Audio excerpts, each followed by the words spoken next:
के तपाईलाई लाग्छ हातमा सुनका औँठी र ब्याङ्कमा करोडौँ ब्यालेन्स हुँदैमा मानिस ठुलो हुन्छ?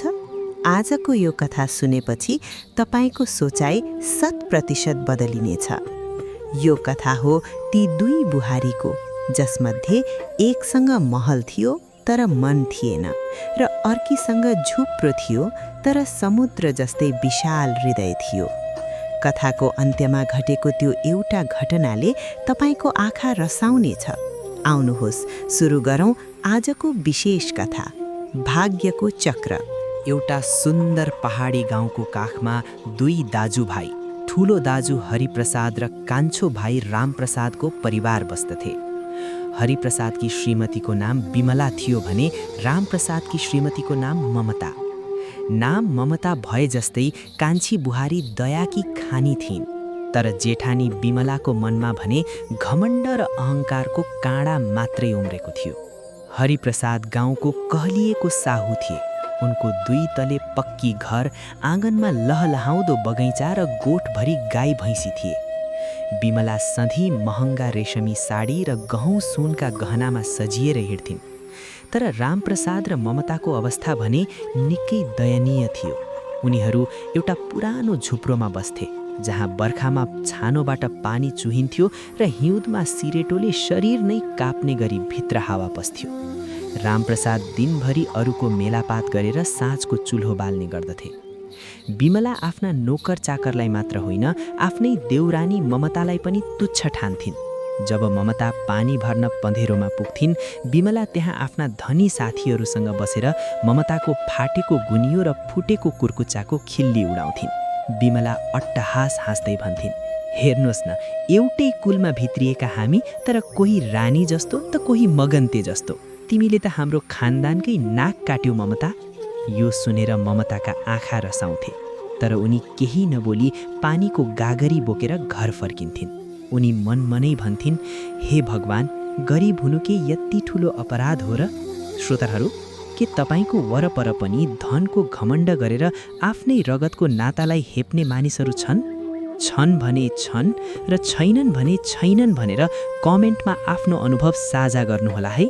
कथामा एउटा नयाँ मोड तब आयो जब ममताको एक्लो छोरो बिरामी पर्यो। रामप्रसाद काम खोज्न टाढा गएका थिए। छोरो भोक र ज्वरोले छटपटाएपछि ममताले मन दहरो बनाएर जेठानीको घरमा एक पाथी चामल र केही पैसा सापटी माग्न गइन्। बिमला त्यति बेला चाँदीको थालमा मिष्ठान्न भोजन गर्दै थिइन्। ममताले रुँदै बिनती गरिन्, दिदी, बाबु धेरै बिरामी छ, अलिकति मद्दत गरिदिनुहोस् न।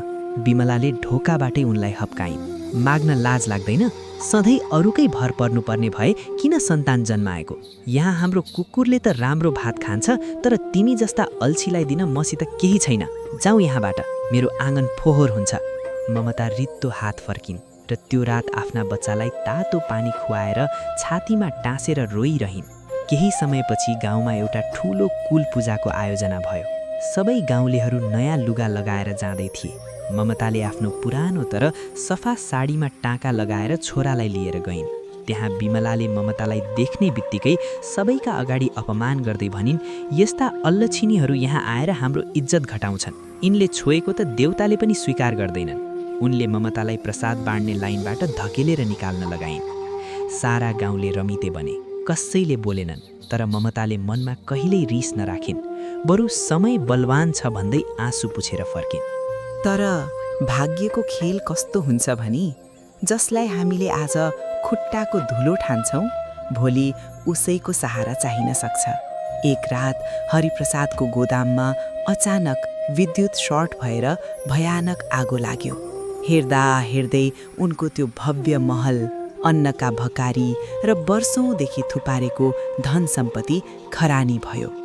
हरिप्रसाद र विमला केवल लगाएको लुगामा मात्र ज्यान जोगाएर बाहिर निस्कन सफल भए। विमलाले लगाएका ती महँगा साडी र गहना सबै आगैले खाइदियो। अचम्म त के भयो भने विमलाका ती धनी साथीहरू र चाकडी गर्ने नोकरहरू कोही पनि सहयोग गर्न आएनन्। उल्टै मानिसहरूले धेरै घमण्ड गर्थे, पापको फल पाइन् भन्दै कुरा काट्न थाले। सडकमा अल्पत्र परेर रोइरहेका जेठाजु र जेठानीलाई देखेपछि ममता र रामप्रसाद दौडिँदै त्यहाँ पुगे। ममताले रुँदै विमलाको हात समातिन् र भनिन्, दिदी नआत्तिनुहोस्, हजुरको बहिनी अझै जिउँदैछ। घर त फेरि बनाउन सकिन्छ।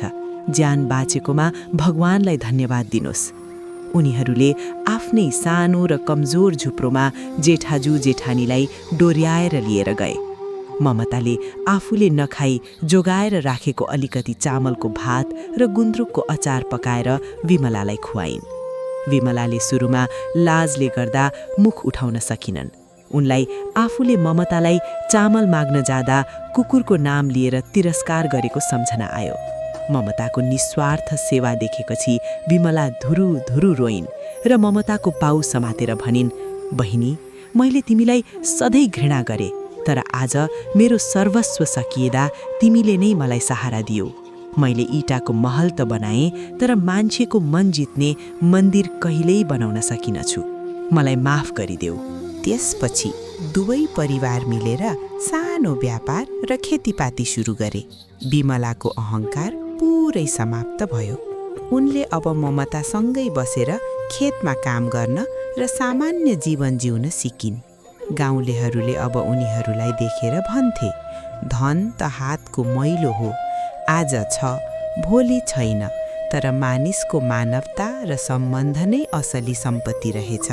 यो कथाले हामीलाई सिकाउँछ कि गरिबी वस्त्रमा होइन, विचारमा हुन्छ र सम्पन्नता सुनमा होइन, हृदयको दयामा हुन्छ। आदरणीय दर्शकवृन्द, यदि तपाईँ ममताको ठाउँमा हुनुभएको भए तपाईँलाई पटक पटक अपमान गर्ने र भोकै फर्काउने जेठानीलाई यसरी नै माफ गर्नुहुन्थ्यो कि हुन्थेन? आफ्नो इमान्दार विचार कमेन्ट बक्समा पक्कै लेख्नुहोला। तपाईँको एउटा कमेन्टले अरूलाई पनि असल बन्न प्रेरणा मिल्नेछ। र यदि यो कथाले तपाईँको मुटु छोएको छ भने च्यानललाई सब्स्क्राइब गर्न र भिडियोलाई सेयर गर्न नभुल्नुहोला। अर्को यस्तै हृदयस्पर्शी कथाका साथ फेरि भेट्नेछौँ। धन्यवाद।